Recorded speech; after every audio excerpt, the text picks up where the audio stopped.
Hi friends, இன்றைக்கி என்னோடய favourite breakfast புட்டு, பழம், பயறு, பப்படம். ஸோ இதுதான் எப்படி பண்ணுறதுன்னு பார்க்க போகிறோம். ஃபர்ஸ்ட்டு அரிசி மாவு, உப்பு, கொஞ்சமாக சுகர் இவ்வளோத்தையும் ஒரு பவுலில் எடுத்து நல்லா மிக்ஸ் பண்ணிக்கோங்க. அதுக்கப்புறமா தண்ணி ஊற்றி கையை வச்சு நம்ம ஒரு நல்ல தண்ணியை மாவு கூட பிசிறி விட போகிறோம். ஸோ இந்த மாதிரி நீங்கள் பண்ணணும்.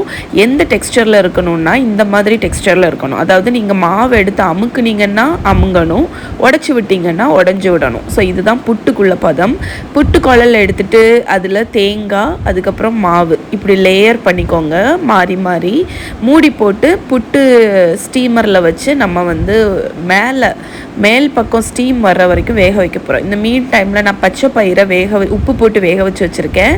நல்லா சாஃப்டாக இந்த மாதிரி குக் ஆகணும். அதுக்கப்புறம் பப்படம் பொரிச்சிடலாம். ஸோ எண்ணெயில் பப்படம் போட்டு நல்லா ரெண்டு பக்கமும் அப்படி பொரிஞ்சு வர்ற மாதிரி நம்ம பொரிச்சு வச்சிடலாம்.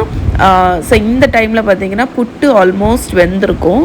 ஒரு 10 நிமிஷத்துலலாம் அது வெந்துடும். அது எப்படி தெரியும்னா அந்த மேலே ஆவி வரும், அந்த ஸ்டீம் அந்த ஓட்டை வழியாக மேலே வரும். அது வந்துச்சுன்னா வெந்துடுச்சுன்னு அர்த்தம். இப்போ அதை ஸ்லோவாட்டு புட்டை ரிலீஸ் பண்ணிடலாம். ஸோ எவ்வளோ அழகாக இருக்குது பாருங்கள். இது என்னோடய ஃபேவரட் பிரேக்ஃபாஸ்ட். எனக்கு ரொம்ப பிடிக்கும்.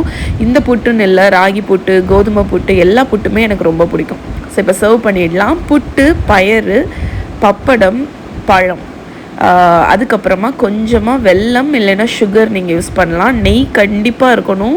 ஹாட் புட்டுக்கு மேலே அந்த நெய்யை ட்ரிசில் பண்ணி சாப்பிடும்போதே அவ்வளோ டேஸ்ட்டாக இருக்கும். இதை கண்டிப்பாக ட்ரை பண்ணி பாருங்கள்.